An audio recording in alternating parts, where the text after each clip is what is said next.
Hoy vamos a analizar en esta cápsula tributaria el proyecto de ley 248 de 2018, que es el que contiene la denominada Ley de Financiamiento, o más conocida como la reforma tributaria que actualmente cursa en el Congreso de la República. A esta fecha de emisión de esta cápsula ya tenemos informe de primera ponencia en comisiones conjuntas de Cámara y Senado, y se tiene un texto más depurado de lo que podrá llegar a ser al final la reforma tributaria. Para el sector de servicios temporales, sobre el cual nos enfocaremos en esta cápsula, los beneficios que contiene la reforma se los vamos a contar, y las implicaciones en dos secciones. En esta primera sección analizaremos qué ocurre para la persona jurídica, y en una segunda cápsula estaremos hablando de las implicaciones para las personas naturales. Frente al sector, lo que más importa es ¿y qué pasa con el artículo 462-1 del Estatuto Tributario? Efectivamente, luego de revisada la exposición de motivos y el texto de la ponencia para primer debate, confirma lo que ya se había presentado en el proyecto radicado por el Gobierno Nacional, en el sentido que la norma no es modificada. Es decir, las bases especiales en materia de IVA, en materia de retención, en materia de impuesto de industria y comercio se mantienen inalteradas. No obstante, sí es importante considerar que el proyecto de ley contiene una propuesta para establecer una comisión de expertos con el fin de analizar la situación de los impuestos territoriales, y particularmente el impuesto de industria y comercio. Para todo el sector ha sido claro el tormento que se vive producto de la inseguridad jurídica de dónde se entiende causado el impuesto. Este es un tema de vital importancia que deberá y muy seguramente será analizado por dicha comisión de expertos. En una mesa de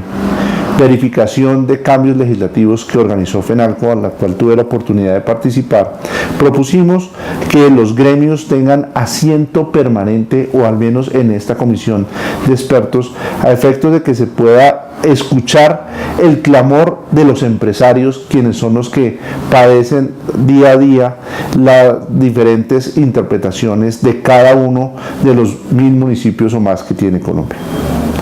En esa comisión de expertos, como está reglamentada o regulada en el proyecto de ley, dice que el Gobierno Nacional va a reglamentar y definirá quiénes la conforman. Nuestra propuesta ha sido: tratemos de incentivar para que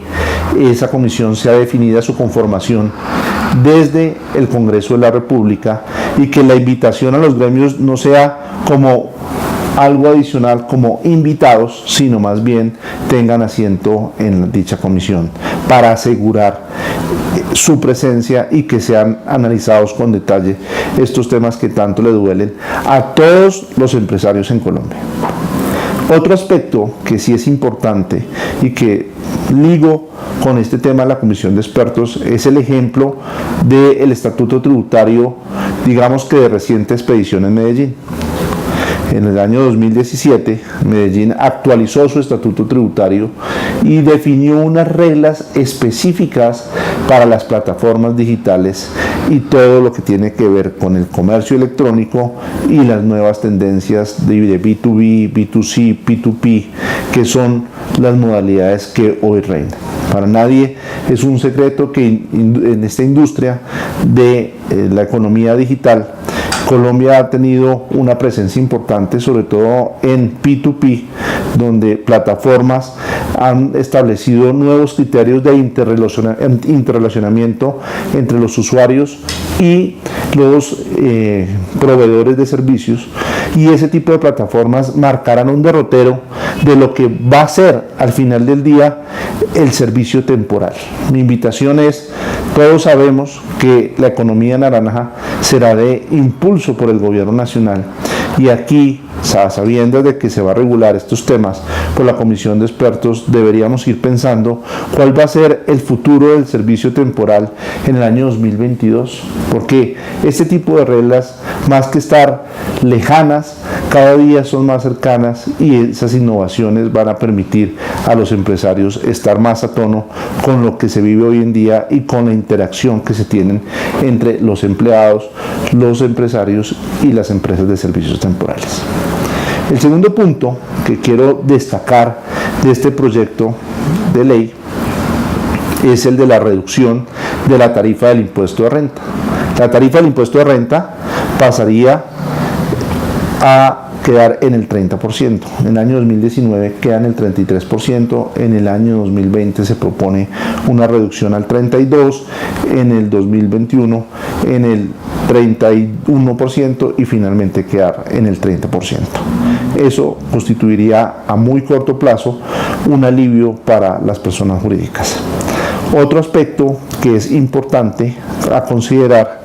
es la implementación del descuento del IVA pagado en los bienes de capital. Esto nos ayuda mucho en los procesos de renovación tecnológica, como quiera que los decretos reglamentarios que en el pasado se han expedido sobre qué se entiende por bienes de capital aluden a equipos de telecomunicaciones, equipos de computación y todo aquello que tiene que ver con tecnología, que en última es el reto que debe asumir el servicio temporal. ¿Cuál es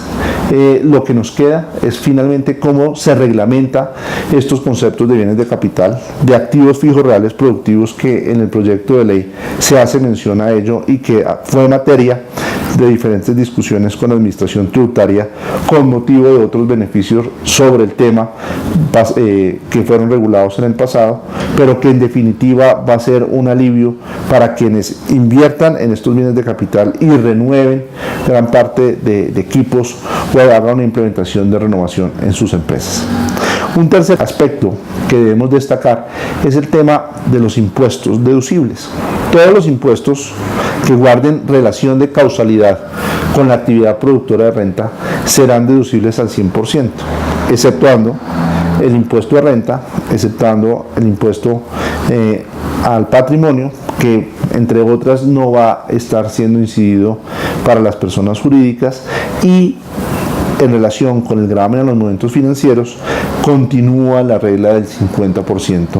como actualmente está hoy. Un cuarto aspecto que tenemos que tener en cuenta es la reducción de la renta presuntiva.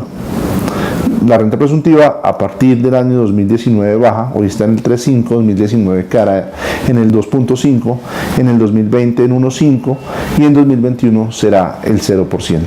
Esto aplica tanto para las personas naturales como para las personas jurídicas. Otro aspecto a considerar es el tema de la subcapitalización, que para algunos empresarios del sector ha tenido cierta repercusión. Hasta hoy, los pagos de obligaciones financieras con los bancos, entidades financieras, leasing, factoring, deberían ser considerados dentro del cálculo del límite de deducibilidad de los intereses pagados a estas entidades. A partir de la entrada en vigencia de la ley de financiamiento, no se tendrá en consideración esos pagos de ese tipo de obligaciones financieras, y únicamente se considerará los pagos entre vinculados económicos. Y se define una nueva regla, pasando de una regla del 3.1 al 2.1, es decir, que todo aquel promedio de obligaciones que se tengan que supere en 2 veces el patrimonio de la compañía, pues no serían deducibles del impuesto conforme lo llegue a reglamentar el gobierno nacional. Esto, en gran síntesis, son algunos de los aspectos más relevantes que para el sector tendría la reforma tributaria, tanto en IVA, en ICA y en renta. Vamos a ver, como ya mencioné, del impacto en las personas naturales, puesto que esa relación inescindible entre familia y empresa va a ser afectada en cierta manera, y yo diría en gran manera, con esta reforma tributaria, como quiera que uno de los ejes de la reforma es incidir en la tributación de las personas naturales. Y por último, un tema que puede llegar a ser relevante en materia de procedimiento de esta reforma es el que atañe con el pago de la retención en la fuente. Hasta la fecha se tiene que, si se declara la retención en la fuente y no se paga, pero después se presenta una solicitud de compensación dentro de los 6 meses siguientes, la declaración se tendría por válida. La nueva regla señala que la declaración se debe pagar en su totalidad dentro de los 2 meses siguientes, lo cual implica una repercusión para aquellas empresas que hacían una planeación en el tema de la compensación de saldos a favor, como quiera que ya la posibilidad de acumular saldos va a ser mucho menor, dado que se debe tener el pago total dentro de este periodo, so pena de tenerse como ineficaz la declaración de renta. Hasta acá un resumen breve, pero de los aspectos que hemos considerado pueden repercutir en el sector, y estaremos informándoles de las novedades que este proyecto de ley se genere en el Congreso de la República. Muchas gracias.